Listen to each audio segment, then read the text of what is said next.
All right, y'all. Welcome to another episode of Behind the Music podcast. Yeah. My name's Kurt Ozan. I'm Nicky T. And we have Dylan Wright here. Thank you for being here, brother. Yes. Yeah. Thanks for having me. We're hoping that you're going to teach us music business stuff. Oh, no. Yeah. Wrong person. No.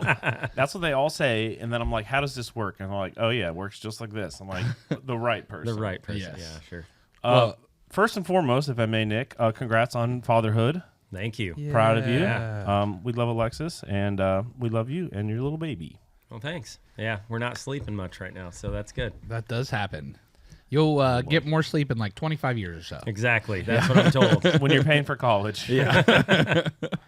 Well, one of the things that we actually just talked about right before this was the kind of formation of the Behind the Music Business podcast, and how we talked about how people told us from our regular podcast, or the Raise Rowdy podcast. If you haven't listened to that, please do. Kurt and I usually host. Kind of that they were using that as like a way to kind of get more information about the industry.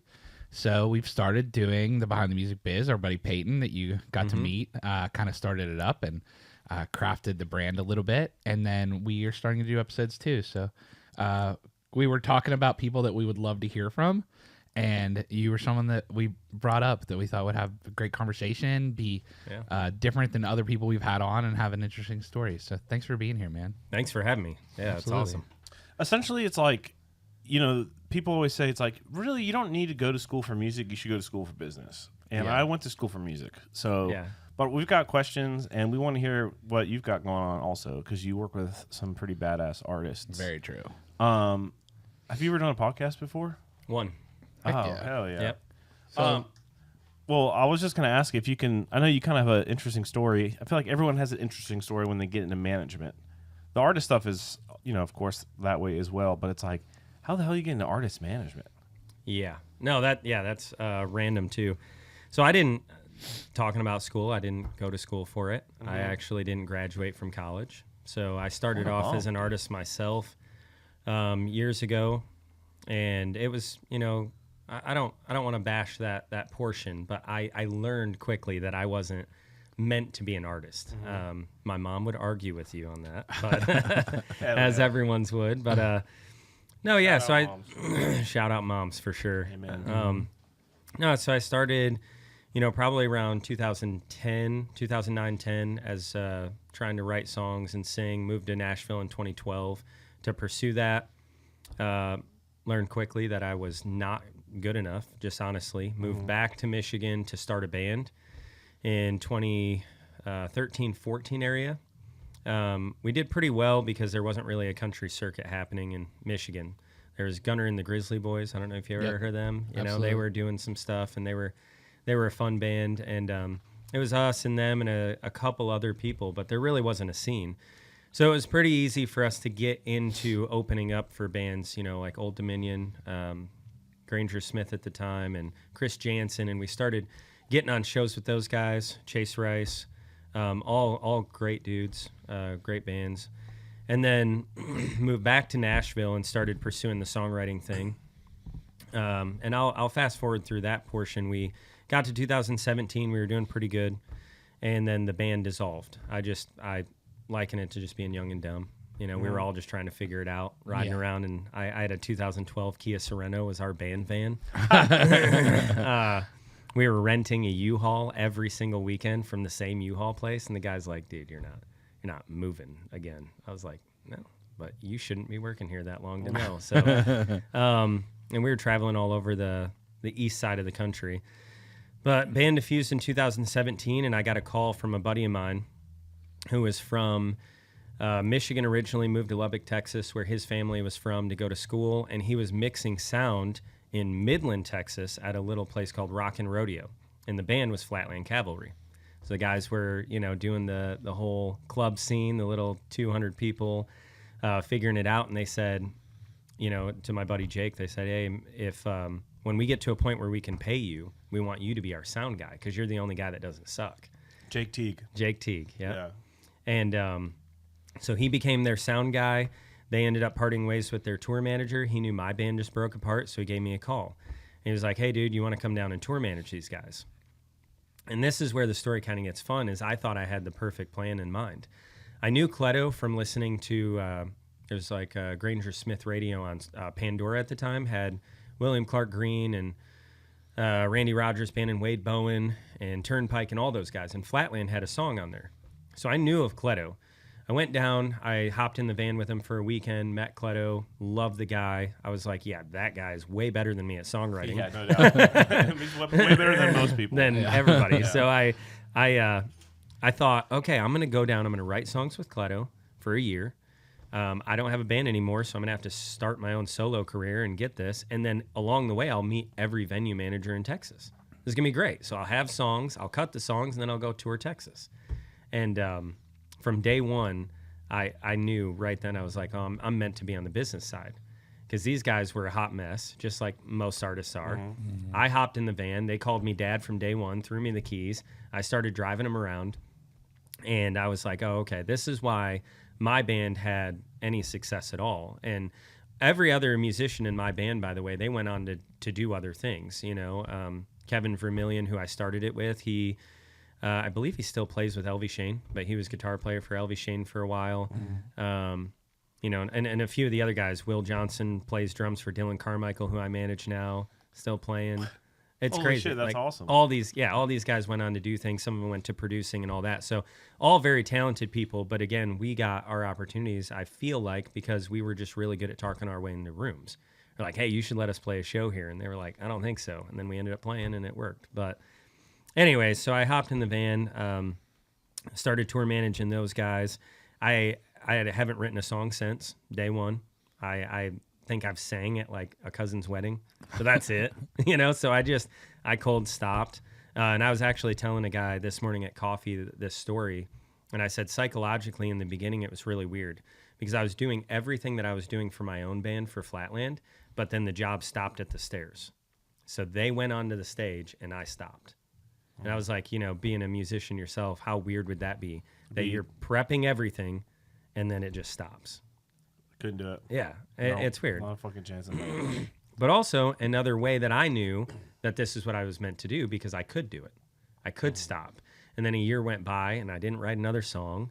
And I didn't, because I just got so busy. I didn't realize how busy I'd be with these guys. And a couple of years go by and they end up parting ways with their manager at the time. And they approached me, Jason and Cleto specifically, and they said, hey, do you think I know you want to do management and you were going to get your own, you know, baby bands, but do you think you can manage us? And Alexis and I had just gotten married.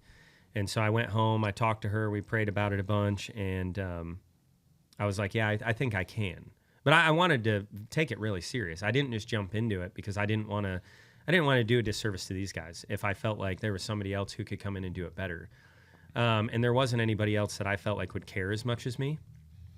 And we had just gotten into our first long-term bus lease, December of 2019.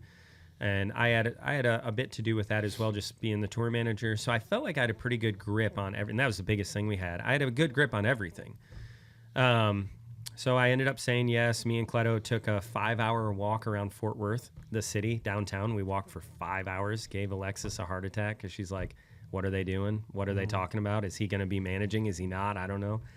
And after that, you know, the guys gave me the green light, called me after they let the manager go, and they said, hey, D, you're our guy. Don't mess this up. Verbatim. And then laughed and hung up on me. I'm like, oh, all right, great. And I'm fast forwarding through this story, but we've got time, bro. 30 minutes. I'm telling you to the minute from when I got the green light, that call, Chris Cappy calls, right? So I look at my phone, and we're in our little, 500 square foot apartment in Fort Worth, and Alexis is doing the dishes, and I get a call, and it says Nashville. I'm like, oh, all right, already? Nice. Let's do this. And I answer it, and he goes, hey, this is Chris Cappy, Luke Combs' manager. I put the phone down, and I was like, oh, I was like, what? I said, hey, how can I help you? Thinking we're going to get like Luke dates. I'm like, yes, manager of the year already. And he goes, hey, I heard Flatland's making a change in management. I wanted to throw my name in the hat. So I went from manager of the year to losing my job in 30 minutes. I'm like, oh, no. I was like, this is it.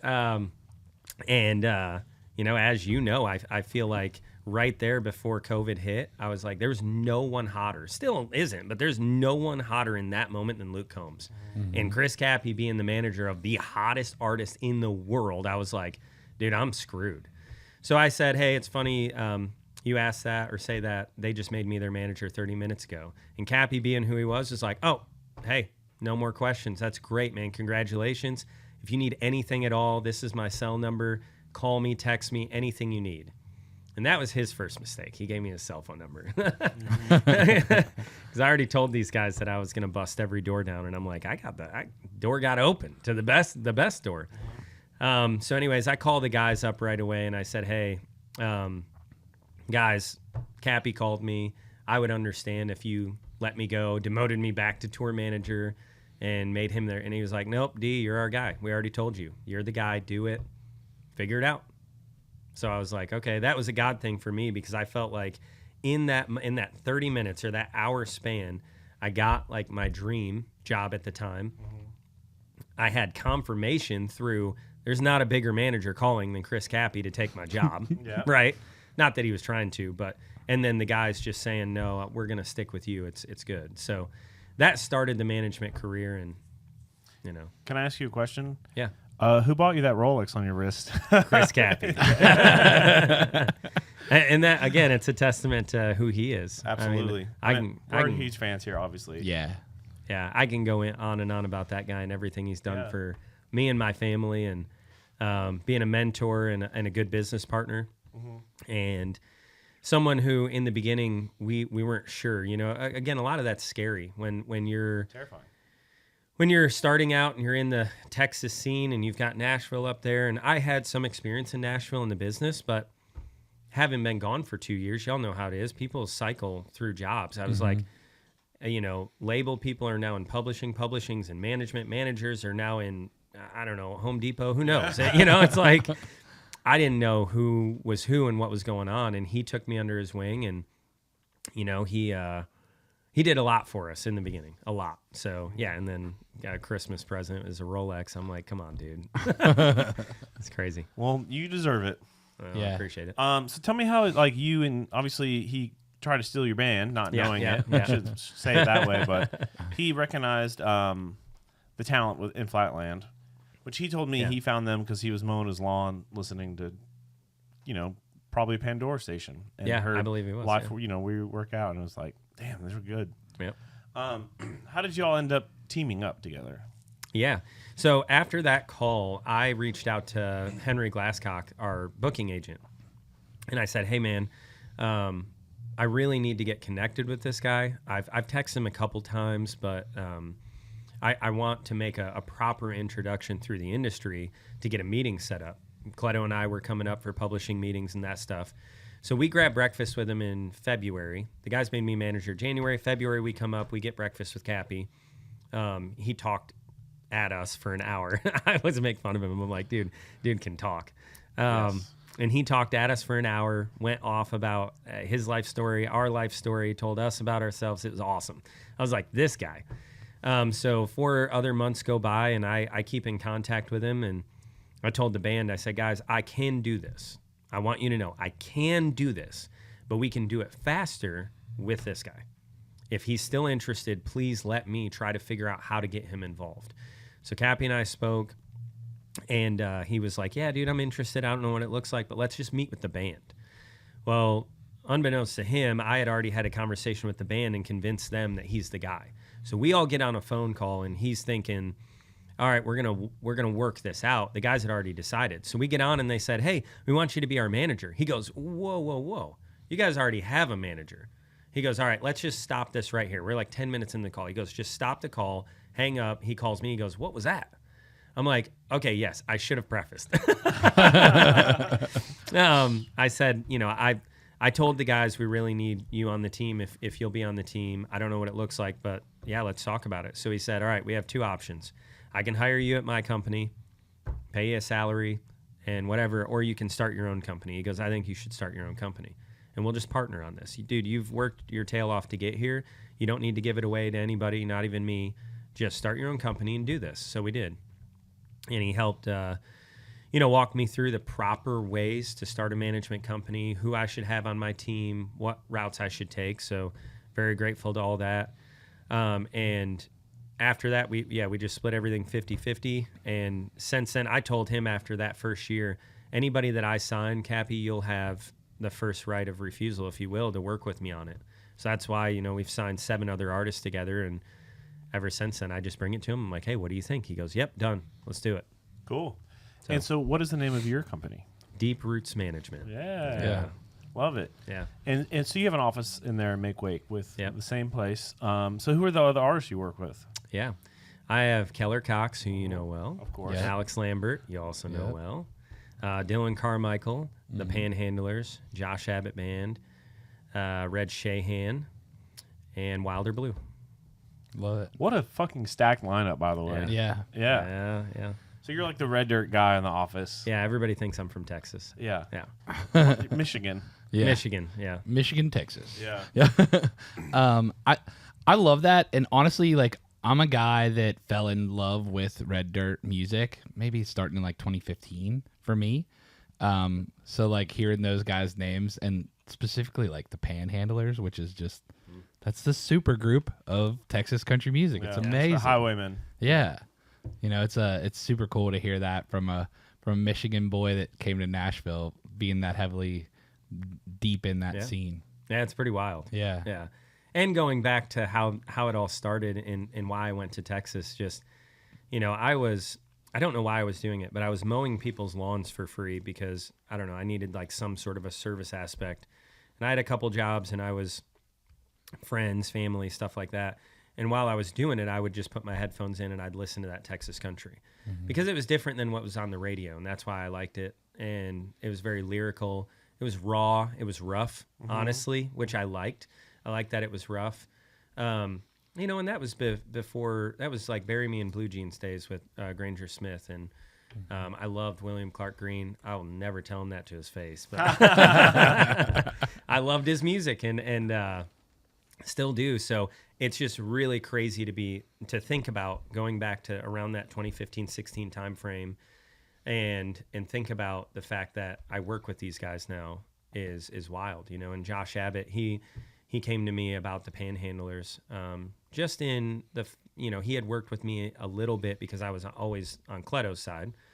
And he said, yeah, I really like what you and Cappy are doing up there. Would you guys ever think about managing this super group? And it, yeah, I mean, it's hard. I was going to ask, four guys. Probably like the work to money ratio is a lot different than it is with like a solo artist with a super group like that. Yeah, I mean, luckily I manage half of the group on the side too. Josh and Cleto and Flatland, so that helps. But it's still unique. I had a meeting with Will Green's management last week, and they were super super cool guys, and it's fun to work with different groups and figure out schedules. It is fun, but it's challenging. It's very challenging. And then it's challenging managing 4 big personalities in one. Now I have other bands, Wilder and Flatland and all of that, but it is different. It's different because even in those bands, you feel like you have each band has a leader, but this one has 4 leaders. Yeah. And so that's a very unique thing. And they all care about their own individual aspects of the business. Makes sense. That's crazy. I'm thinking back to our first show, Flatland, ever in San Antonio. Yeah. What position were you holding at that show? I was tour managing. I was bothering Ethan So the entire day. This was before they made a switch. Yeah. That was a month before. Yeah. Oh wow. Okay, cool. So we had a show. It was a arena show in San Antonio, and I guess our usual opener, which is, I think it was Jameson Rogers at the time, couldn't make it because of some scheduling conflict. He had his own gig or something. I forget what it was. It was Morgan Wallen, and he had a radio thing. Oh, was it from? Okay, so Morgan couldn't open. Mm-hmm. So we had Flatland come out, and Cappy found them, like I said, mowing the lawn, and gave us a shot in San Antonio. Gave them a shot, right? Yep. And that was kind of like, that was the first time I'd really been exposed to Texas country. And it was like, I loved it. And like Luke's whole band and crew loved it. It was like, we were all just bros like immediately. Yeah. And then now it's like, we're on cruises together and doing all kinds of fun stuff. Absolutely crazy. Doing stadium shows together. Yeah. I have to give y'all props though. Like y'all are the coolest group.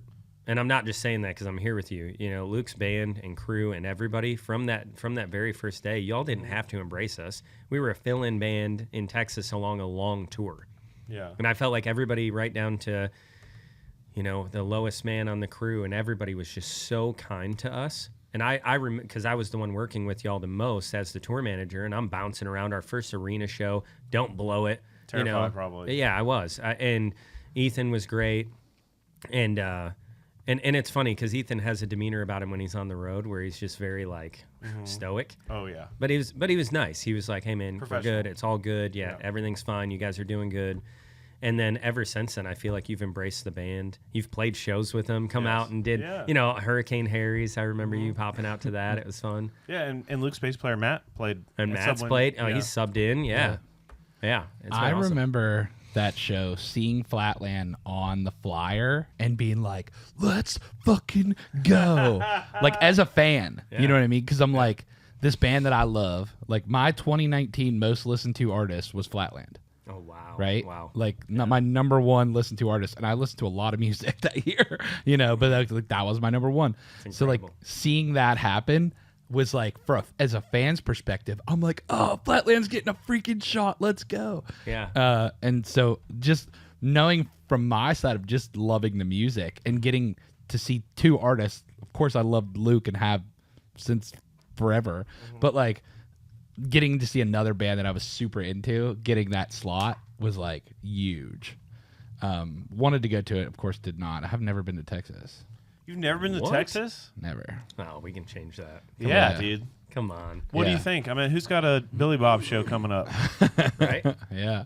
Well, Billy Bob's hit us up, and they were like, any tickets you guys want, holler. Really? Like a couple years ago. Oh, cool. I'm going to Oklahoma for the first time for Calf Fry. Yeah. Oh, so we're helping MC Calf Fry. That's awesome. Yeah. Yeah, you got to go down. You got to do know. Billy Bob's. You got to hang out with Robert Gallagher. Yeah. Take a monkey shot. Yeah. It's a rite of passage in the great. country. I know I need to. I just haven't yet. Yeah. Well, let's make a vacation of it, dude. It's All right. so fun. Let's send it. Okay, so we're talking a lot about tour management and blah, blah, blah, blah. Yeah. For some of us for those that aren't in the industry, what does a tour manager do versus what a manager does? Yeah, that's great. Thank you. So, thank you. Yeah. Okay, so trying to put it into a nutshell. Tour manager handles everything from the time a show is booked until the time a show is over, right? So a manager would book the show. The tour manager takes it from there. He advances the show, gets everything, all the schedule, all of the needs. Sometimes you'll have a production manager. When I was tour managing, we didn't have that. We had it was me and two other guys. We had a merchandise manager, a front of house. He would have handled production stuff, and I would have handled everything. And you organize the show. You get the schedule in line. You get everybody to the same place. You're really ranked, like I say, herding cats. You're keeping everybody on the same page, making sure the band doesn't wander off too far. Yeah, get too drunk and miss bus call. Oh, yeah. You're booking hotel rooms? I'm booking hotel rooms. You're making sure that you have modes of transportation, lodging, everything. So anything that goes into being on the road, the tour manager handles.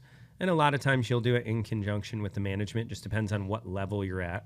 Like some groups might have a someone to book the flights. What do you call it? Like a travel agent. Yeah. Yep. Yeah. But a lot of the bands that are out there right now, the tour manager is doing everything.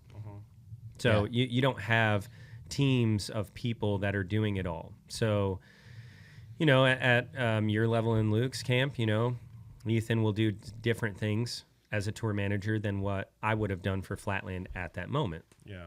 It's an all-inclusive. And then on the management side, it goes so much further than that. You literally do everything. It's I heard somebody the other day say, a manager is kind of like a CEO, right? And then somebody was like, no, it's more like a COO. The artist is a CEO. They're the ones that run their company. And then you have somebody who is the chief of operations, right? So for me and all of my bands, I handle everything from in the day-to-days. We can get into what a day-to-day is versus a manager and all that. But I every single aspect of this artist's life, for the most part, it can be personal and professional. anything they need. If something goes wrong at 2:00 in the morning, they're calling the manager. On a Tuesday night. I remember being drunk on Luke's bus one time, and he's like, "You guys want to see something funny?" He goes, "I bet you $1,000 if I call Cappy right now, it's like 3 a.m. He goes, I give it 2 rings before he picks up. He calls him, he puts his phone on speaker, and Cappy's like, "Hey Luke, what's up, bud? You need anything? Are you good?" He's like, "Nope, just seeing if you're doing good." He's like, "I'm doing great, bud. All right, talk to you later. Bye." Yeah. That's wild. Yeah, that's it. And you know what? That's our job. Yeah. Is dealing with that. Yeah, yeah, it's true. But no, yeah, so everything from let's start with an artist at the bottom. You've got to build out a team. Put in an artist. Yep. Yeah. You got to build out a team. I would come to you and say, "Hey, what do you have?" You're like, "I got nothing, man. What do I need?" Okay, well, let's figure out if you've got some really good songs and you need to record the songs, and then you need to build a team to start running that career. You need maybe you need a publisher so that you don't have to bartend on the weekends. Okay, so let's see what does your catalog look like? Can we go and get you a couple $1,000s a month, and that's your job now to keep you in your artist career. Anything you can do to funnel back to being an artist. That's why publishing deals are important for artists in town. So you'll write your songs, you'll make money that way, and then we'll need a booking agent so you can get somebody that can get you into different venues. A lot of artists are booking their own shows right now, and there's nothing wrong with that. I would do that as long as you can, feasibly. But once you can get an agent to believe in you, that'll open up a lot of doors. It'll open up a lot of doors, especially within that first 6 to 12 months. You'll start seeing things that you couldn't have gotten on your own. Yeah. And it opens up a network. It opens up a network to venues, and it opens up a network to other artists. You build a little community, and then you might want a label. A lot of times in today's world, you don't need a record label anymore. No shade to record labels. It's just not the same world. You can release music from home, and a lot of artists are making a really good career out of doing that in the beginning, getting the recognition, and keeping it in-house. But again, in order to be a true artist, what do you need to focus on? The song. Yep. So if you're focused on release strategy and planning and what platform do I release to, and then you're not focusing on the craft, and you need to focus back on that, which is why you get a team, which is why label services is important. And you need a business manager. And that's important too, because if you're focused on keeping track of a spreadsheet, you're not writing songs. Right? So anything that can funnel back to the craft is what's important. And as a manager, that's what we do, is we help you find those people. And it's not just about like, I have 5 people that I know. It's who's going to be right for that artist. Does that artist connect and communicate with the business manager, at a high level? Because sometimes they'll just butt heads. They won't have the same idea about how their business should run. And that's not good either. Right. Same with an agent. An agent may say, "No, I think that things need to be this way." And the artist is like, "I don't want to play that way. I don't want to just play on the weekends. I know that might be the best way, but I want to do it this way." You need to find an agent that believes in the artist and believes in the same type of thing. So as a manager, you have to be able to juggle all of that. You got to know your artist inside and out, and then you got to know who to plug them in with. An attorney. I don't want to forget an attorney. And the list can go on and on about what kind of team members you need. And then, go ahead. No, I was just going to say, and if you're in Texas, then you got to have a fiddle in the band. And you got to have a fiddle in the band. Yeah. Well, that's another aspect, too. If a lot of my bands are bands, or my artists are bands, so they come with that. You got a solo artist, you got to build the band. We're doing that with Alex right now. He's honing in on who his band is. And he's had different players over the last couple of years and starting to really dial in who's going to be the solid touring band. That's another thing. Hey, do you know anybody? We've had you guys come out and play a show because he didn't have a band at the time. I think you've played a couple shows like with Alex, yeah. Yeah, Nashville Sounds and a couple others. So it's difficult. But if Alex was trying to do that all on his own, he wouldn't have had as large of a network, and probably wouldn't have had Luke Combs band members playing at a show, because not a lot of artists can get that level of play. And so, yeah, we do that top to bottom. And then when you get to a place like with Flatland, we have Roy Johnson, who's the day-to-day. And Roy will then come in and he'll handle certain aspects of that business that I'm talking about. And a lot of that is scheduling. They call it a day-to-day manager because they handle the artist every day. And they say, all right, Cleto has some, co-writes coming up, some song rights. We need to get those into Cleto's schedule. So he needs to know Cleto's life inside and out. Oh, Jason's going to do a speaking event here. Oh, I need to be synced up with Jason. The band is going to do a special event in June. Oh, we need to dial in the logistics for that special event. And he'll work with the other team members and then bounce back while I'm over here working with business management, booking, and everything to get the next tour launched. Roy's working the other angles to get that. So you just have a larger team. Yeah, I remember getting an email from Sophia, who does day-to-day for Luke, and she's trying to collect passport information so we can go play some country. Yeah. And I'm just like, the thought of getting that information from, our 7-piece band is like, sounds impossible, because it's like you see an email and then you don't respond, and then it's like the amount of organization that goes into it is like, it's insane. And when I think management, I think, you're at, what's that fancy restaurant that Reed always goes to? The House. The Highway Playground? Soho House. At Soho House, yeah. And I'm having a conversation about some big money deal thing, but it's like a lot of like work. Ugh. Yeah, details. I think it's so cool, because like every once in a while I'll get in my head like, oh, that sounds like something like I'd want to do. And then I just remember reading that email from Sophia. I'm like, this is way more work than I realize it is. Oh, Yes. Yeah. And there's like something called the Dunning-Kruger effect, where it's like you think you're good at something when you just start it. You don't realize how hard it is, And I think that's with management. I'm always like so interested about it because it's like I don't even know what I don't know. Yeah. Well, and that's one of the coolest parts about getting to do podcasts like this is just it's like a free class for us. Not that we're trying to really be managers or anything, but it's just like knowledge of things that we're adjacent to that we don't know as much about. You know? Yeah. No, and I appreciate you all are doing this.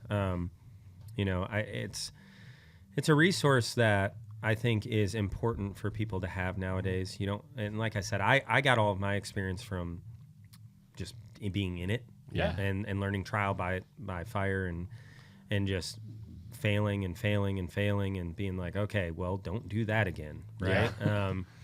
And I we can get into like maybe advice or something. I tell everybody, go be on the road. If you want to be in management, get on the road. It drives an artist's career today. Mm-hmm. You're not selling CDs. You're not getting that as much as you were. You can make money off streaming eventually, but get on the road. And because if you can understand the road, you can understand what's going to propel an artist's career forward, and then you can fill in the gaps on other things. There's always going to be people out there that know more than you. Like, I know the road pretty well. I know the industry okay. And then I surround myself with people who know like the industry side unbelievably well, and then they help me kind of hone in on things. You know what I mean? 100%. Yeah. Dude. So. Yeah, I mean, it's like, hey, I'm gonna manage Flatland, and it's like our friend Cleta would say, it's like, if you want to go fast, go alone. If you want to go far, go with people. So you're like, I'm going to surround myself with Cappy, and I'm going to lose a couple of percentage points to do so. But it's like this thing is just going to be so much better, And it's like now they're like in Hunger Games and they've got record deals and they're, it's like unreal. Yeah. Well, and I can say too, truthfully, without just trying to be, humble and all that, it was never about the money. I loved music. I loved two things, music and trees. It's really funny. Like I wanted to be an arborist for the longest time. Okay. But I loved music more, and I knew I wanted to be in it, whether it was artist or business. And so when they gave me the opportunity, it wasn't, oh, yes, I have an opportunity to make so much money. Because I'm sure you guys have heard this 100 times. If you want to make money, don't get into music. Yeah, no shit. Yeah. I mean, come on. Yeah. It's not the spot. And my wife and I, we do well now and all of that, but it's just, that wasn't it. And so giving up percentage or doing this, you can ask any of my artists, any of them. It's like, oh yeah, I don't think that guy cares about money much at all. And so, yeah. It was just all about propelling it forward. Surround yourself with good people. Yeah. So you were saying artists have to get on the road, because I know a lot of artists that would love to be on the road all the time. Most artists I know, if you were like, hey, would you rather sit at home and make TikToks or go play 150 shows? They would say 150 shows every single day of the week. Yeah. But it's like there's this kind of like chicken and the egg thing about getting on the road. I feel like sometimes it's like, well, I can't sell tickets. I haven't been here before. I've never been there, so I can't sell tickets. Or like, how much money are you willing to lose to get out there? Yeah. That's how it starts. What's the move? What is a move? Obviously, there's not one silver bullet that fixes that. Mm-hmm. But how do you get a younger artist like Alex, for example? Yep. Yeah. Like, obviously, he's like a god tier voice and great songs, but it's like, how do you get from like someone that's talented? How do you get him to go play Eddie's Attic and sell tickets? Yeah. It's very, very difficult right now. That is becoming increasingly more difficult as social media ramps up, because people are less apt to jump out of their comfort zone and go into a show. I feel like all of us were used to it. We're used to the crowds. We're used to the hustle and bustle. There are still a lot of people that it gives them anxiety to think about going and standing in a little crowded room. Yeah. And so how do you get those people in? Because the people who are going to go to shows are going to go to shows anyways. They want to blow their money on something, they're going to do it. But it's all of the other people. So, it's a case-by-case basis. There's no one-size-fits-all. But with Alex, I'll use him as an example. We recently booked a tour, took a chance, and we were like, hey, we have no idea how we're going to do. We did, New York, D.C., Philly. We did Atlanta, Charlotte, Denver, Seattle, a couple other, Austin, Dallas. Okay, so we went all across the country with an artist who had never done headline dates in most of those markets. But my theory was, you'll never know until you try, and as long as the artist is okay with, there might be 20 people there, and that's the other thing is, I personally have played for one person, so I know those shows exist. Yeah. Don't be fooled. They exist. Yep. Where one person shows up, but you got to do it. And a lot of shows exist where 20 to 50 people show up, and you got to be okay with doing that too. And you have to decide. So a lot of people are, like you said, how much money are you willing to waste? Well, what's it going to take for you to do it? I'm also all about giving away the secrets. It's not Alex can fly for free. His mom works for American Airlines, so he can fly non-rev, which scares the ever-living out of a manager. I hate that. I'm like, no, I want the flight booked. I want to know you're on the plane. But we've worked it, and he's a pro at it to where he knows when to fly and when not to fly. So that's huge. You can book bands in different areas. We made connections out in Washington. So he didn't have to take his Nashville band to Texas. He has a Texas band. Didn't have to take them to Washington. He has a Washington band, through making those connections over time. So it's not as easy as just like book the tour and go do it and do all this. It's like everybody has a unique situation. Some people have their band, they want to use only that band, right? And a lot of people coming out of the Texas scene, they get their guys, and that's their guys, and that's totally fine. So with Alex, we were able to maneuver a few things to make it work, but then he's really good at running his own Instagram ads.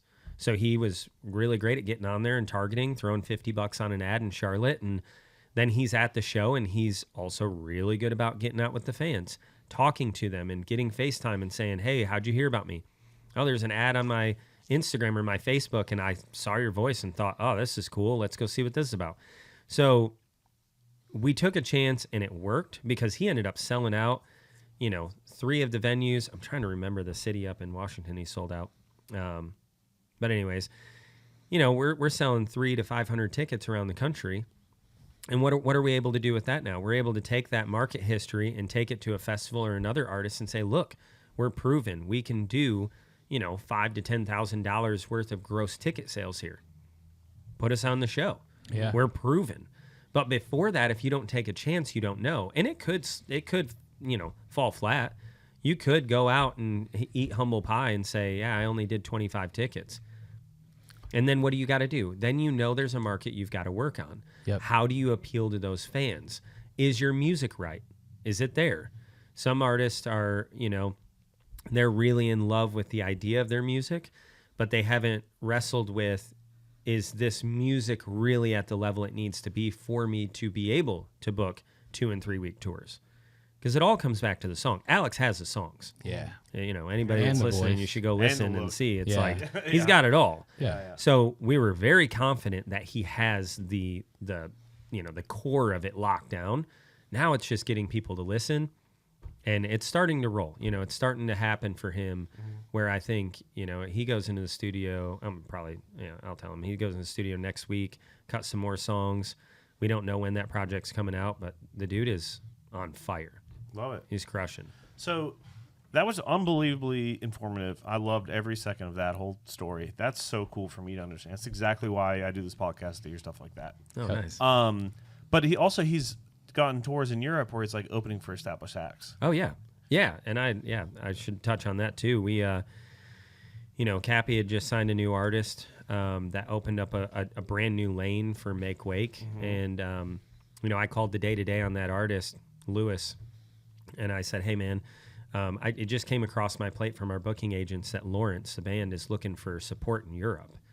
And again, because Alex can fly non-rev, even international, that's what's made this possible. Not every artist has the funds and resources to be able to pay $2,000 round trip, hotels along the way, etc. And Cappy and I, we stand behind Alex on a lot of things and say, hey, this is an investment in our future. We'll help you book this and pay for this. And he just signed a record deal, so they helped as well. There's a lot that went into it that helped get us there. But I called Lewis and I said, hey, man, I know you're connected with these folks. I don't want you to just give this to me. Would you mind listening to Alex, seeing if it inspires you? And if it does, would you reach out to him?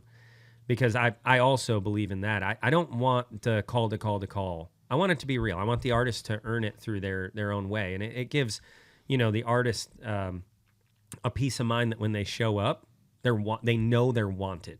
Yeah. Because it sucks to show up and no one knows who you are and just a favor and now you're doing it. I mean, that happens and you got to do it. But for Alex, it felt real good to know, oh, they chose me. And then they did, because what happened along the tour was they brought him up on stage every night. They had him singing some songs during their set, gave him shout outs, hung with him after the show.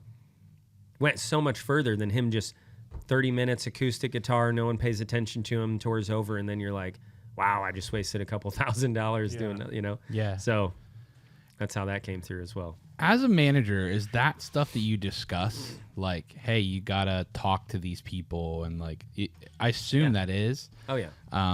But like, that's something that I feel like some people don't understand. It's like, I always talk about being a good hang, and Kurt has taught me a lot about that. Like, hey, you gotta be a good member of this thing, and the tribe. I feel like with artist to artist, it's like, how can you build that bond, and like, how much is that just you guys get along well? But also, I'm sure there's, hey, you got to try to make sure that you have connections with these people too, Yeah. And again, I want everything to be as authentic as possible. Yeah. So you don't need it to be forced, but right. Be cognizant. Don't leave. Yeah. It's that simple. Don't leave. Be there in case the opportunity arises. When the opportunity does arise, be sober. Yep. Be present. Be courteous. Show up on time.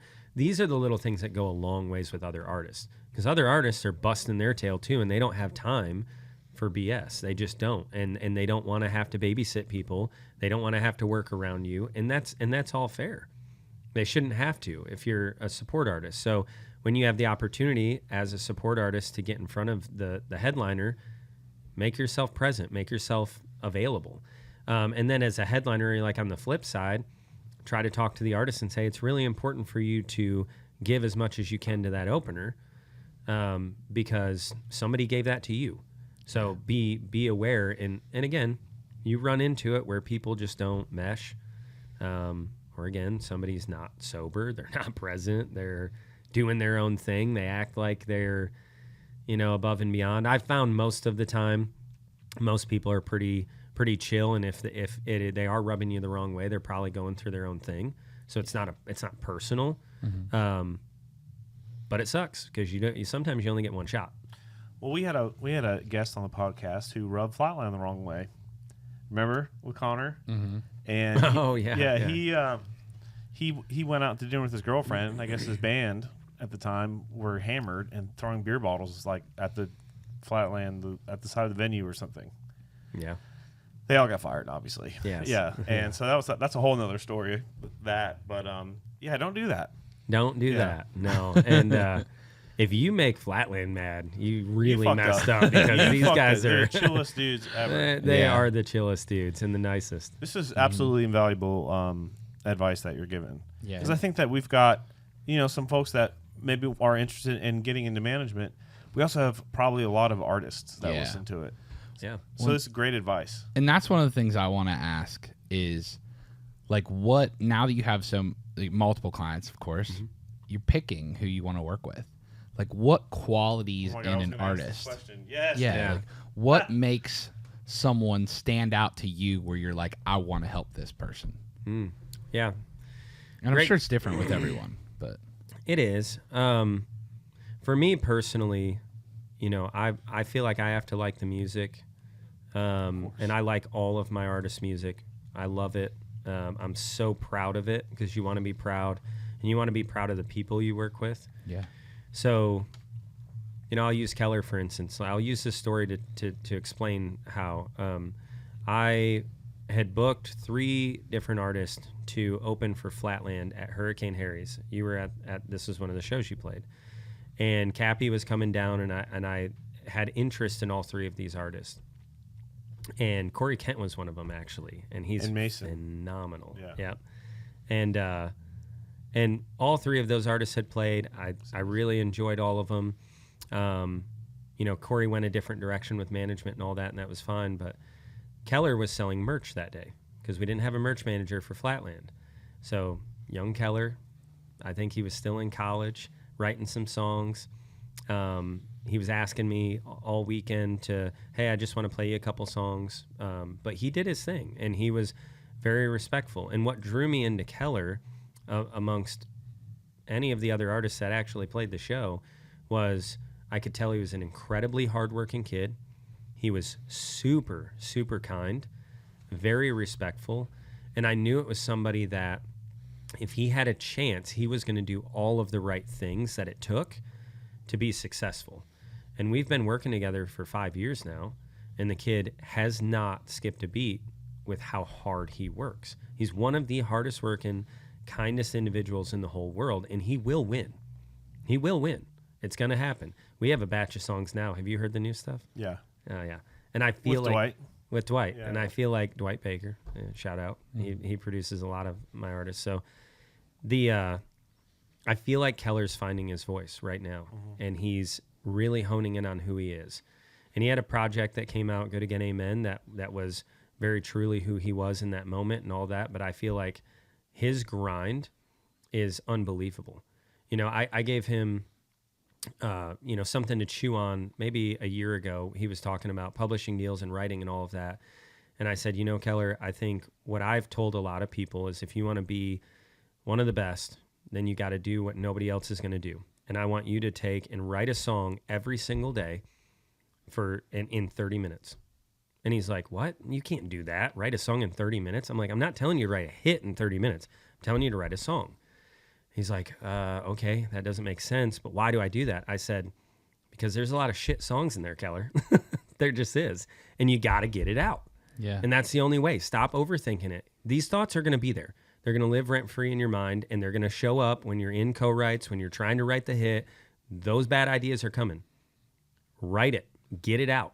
Because once it's out, as a songwriter, you can live with it now. Oh, I don't have to touch that again. I've done that. It's been there. And since then, I feel like the guy wrote 150 songs last year, and then he's got 4 or 5 songs coming that are going to be next level from what he's ever done. It's the best stuff. He's telling real life stories, and he's crushing it, and it's going to happen. So, going back to your original question of how do I choose an artist if I want to work with them? Honestly, a lot of these artists I'm working with chose to work with me. It was like I was very honored to have them, choose to work with me. But I also have positioned myself, and me and my wife talk about it a lot, is just leverage points. I've created a lot of leverage points in my personal life that allow me to not sway or bend off of what my core values are and what I really want to live by. And that's important. That's important for an artist too. Don't over leverage yourself to where now you have to start doing things you wouldn't normally do and work with people you wouldn't normally work with and sign that deal because now you have to and you got to do this. It's like, no, you work with who you want to work with and you keep your own leverage and you live below your means and you take care of business. Yep. So You make it sound very easy. It's hard. I find it's very inspiring. Yeah. Obviously, it's a shit ton of work. On your end and on, the Kellers and all these different folks. Yes, absolutely. And that's one of the parts that you get to see from the outside, and then you're like, oh, it's a lot. Like, I remember I was at Big Lot for a little while, and I got to watch Tracker work because I worked on the Hicks tape account, and he was heavily involved. And just getting to see the calm. Like, everything was all right because Tracker was going to make sure it was all right. And even if he didn't feel that way, he made everyone around him feel that way. Yeah. And it's like, that was super inspiring for me because, like, an event's literally on fire. We collapsed a deck outside at Losers. And I'm like, what's going on? Like, this is like the world's ending. Tracker's like, bro, it's good. This show's still going to happen. It's going to be fine. And even if he, even if he didn't believe it, I believed it. Yeah. And that made the team believe it. You know what I mean? Yep. So it's like super inspiring to me. I think a manager's job is so important because headspace is so important to these artists. Yes. Oh, it's everything. Everyone I talk to is crazy in their head. Yeah. That's the common theme of artists for me, is like these artists live deep inside of their head, and that's what creates the brilliance that comes out. But that also can cause problems in day-to-day life, Yeah. And it takes special people to be able to help those people get past that and like push forward, because that's the thing. It's like talent's there. You gotta have the talent. You gotta have it. Yeah, that's the base layer, and then it's everything on top of that. That's what really makes it like roll. It seems like. Yeah. Well, I'm glad you're touching on that too, because we've been talking about X's and O's the whole time, and this is probably the most important thing, is just the interpersonal connection with people. You've got to be able to, as a manager, our most important job is helping your artist like mentally deal with everything that comes their way. The ups and the downs in the music industry, it's mostly downs. Like, it just is, unless you're extremely fortunate. What the fans see and what's actually happening is most times polar opposite. They're only seeing the best of you. They're only seeing the wins. They're only seeing that. And there are rare occasions where people's, business gets aired out or whatever, or something happens, sure. But if that's happening, imagine the mountain of mess that's underneath of what little they're seeing. Yeah. And so in management, the X's and O's are great, but that's all. Just like for an artist, the art and the talent and the hard work, those are the things that have to be there in order for you to win. That's just baseline. If you don't have hard work, what are you doing? Like, hard work, talent, it's all got to be there. For a manager, it's like hard work as well, but you have to have your own firm foundation, I believe, in order to be able to lift other people up. Because you can't be down. You can't be a mess as a manager. Yeah. You gotta be the rock. If you're falling apart, everybody's falling apart. It's like, wait a second, Calm, cool, collected. That's like the thing I see the most with managers. And even if they're excitable in other ways, they know when they have to be in the zone, in that pocket. Yeah. Yeah. It's tough. It's like you're the quarterback sometimes, and it's like there's blitz coming, you know? Well, there's always blitz coming. Yeah. Wait a second. There's always blitz. That cornerback's coming off the end of every play. Yeah. And it's I feel like we've talked a lot about the wins, but it's like, you put in for something and you don't get it, or, shit happens, Yeah. And that's part of the job too. Yeah. What I've seen, it's like when with Luke, it's like we've gone through the worst shit ever, and Cappy was right there, it's like after Vegas, and he was there. Hey, what do you guys need? Do you guys need therapists? Do you need food? What's going on? I'm right there for you guys. So that stuff's important too, and it's hard, and there's no book on how to do this job. It's like 10 million different jobs. So it's like I just, there's no real way to explain how to do it, I guess, than just to do it, right? Yeah. I mean, at the end of the day, your career, whatever that is, it's gonna come to an end for all of us. Like one day, one day, it's like, hey, maybe I don't want to tour anymore, or maybe I don't want to write songs anymore, or maybe I can't. Who knows? Who knows what the scenario is going to be? But hopefully at the end of all that, you've taken care of the things that really matter, which are those relationships. So I try to make sure that you push an artist outside of their comfort zone and say, hey, let's try this. Let's do this. Let's do that. Hey, let's jump here when you don't think you should jump. Let's try it. But at the same time, never at the cost of their family, their friends, their self, us. I was, telling Jason in Flatland the other day, I'm like, dude, I hope when we're 80, like we're two grumpy old men in a fishing boat yelling at somebody, and when it's all said and done, I don't know. And I hope that with all my artists, and I hope that for my, my team, that they all get to fulfill their goals and dreams, but never sacrificing who they are in themselves. I mean, this is fun what we get to do. Yeah. I tell them, like, we're not performing brain surgery. I would be having a vastly different conversation with you about that. And I'd be like, this is way more serious. Yeah. This is cool. We get to, we do save lives, I believe, in the music industry. For sure. You bring people out of holes, and you get to, fun stories. It's another psychological battle that artists go through, ups and downs of someone walks up to you and just says, hey, I was thinking about taking my own life last week, and your song came on, and I'm here. As an artist, you're like, what? Holy shit, yeah. Do I, and some artists respond to that with, hell yeah, all right, keep going. And some artists say, why?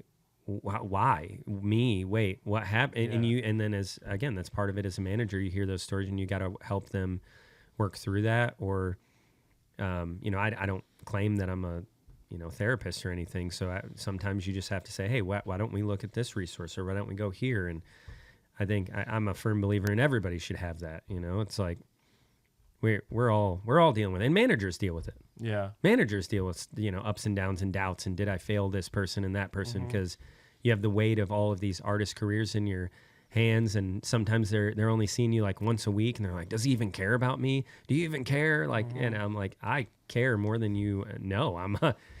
Ask my wife; she'll tell you. Well, we'll have her on the pod next. Yeah. That'd be awesome. Next pod, talking about that. Hey, how do you deal with Chris Cappy? That would be fun. But honestly, I think that's an important part too, is like having a supportive partner that understands the grind you're on and what it looks like. Yeah. Having someone that believes in you as much as you believe in you, Yeah. That's the same thing you're doing for an artist. It's just a different side of it, Yeah. No, I was telling another manager the other day, I said, we're always focused on the artist, which we should be. We have to be in a selfless state of mind all the time. We're serving, but you got to look at yourself too and say, when I came off the road, there was a little while there where, I was grinding so much I'd forget to eat.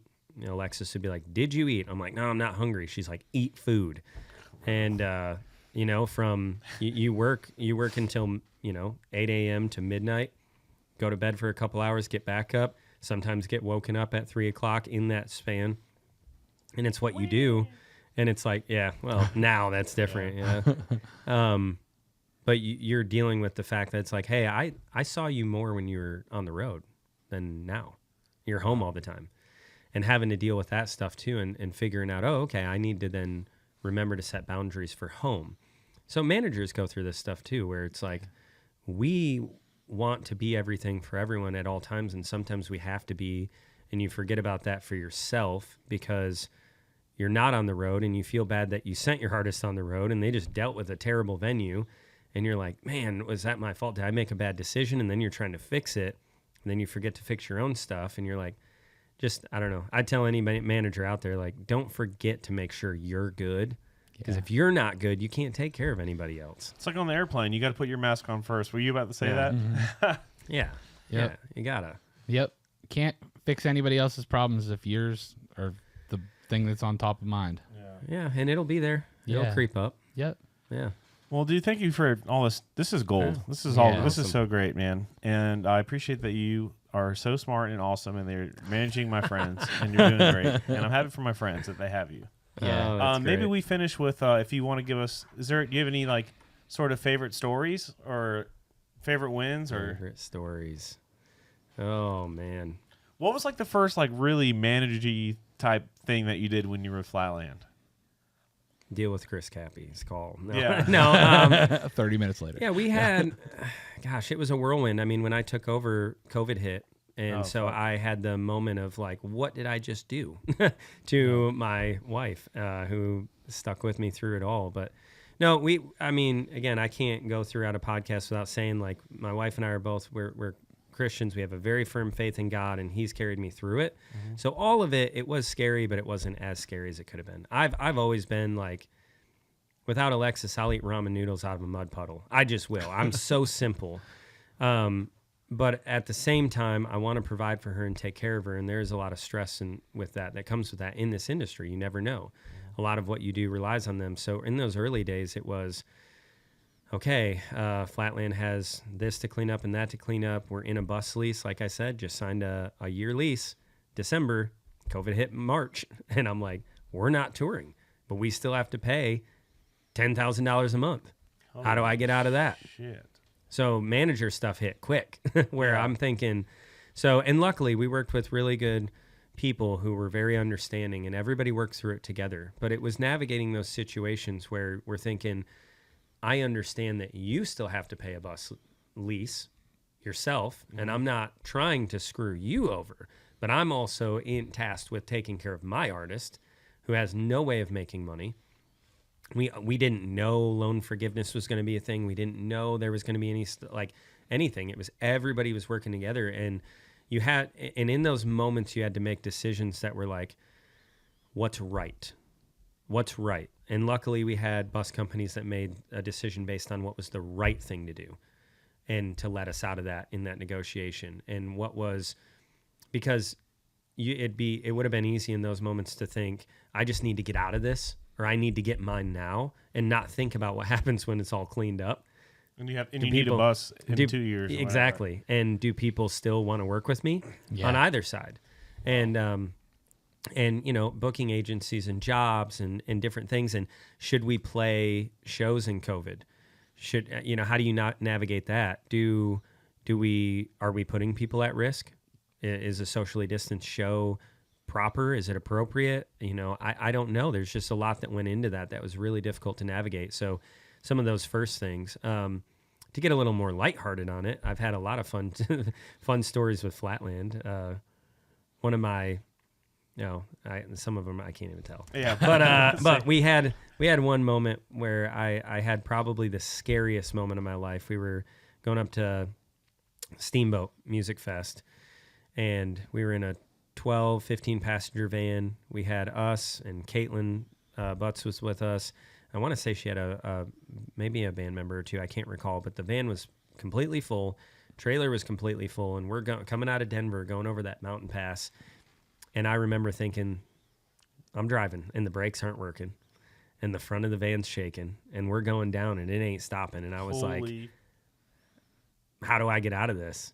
And I had to thread it and downshift and try. And I'm like, well, I'd rather blow the engine than us all die. So and we navigated out of it. And I stopped at the bottom. I remember the brake pads and rotors, everything was red hot, nearly on fire. And we're stopped and and it all cooled down. And we kept going to the show because we had to get there. That's like being a manager in a nutshell.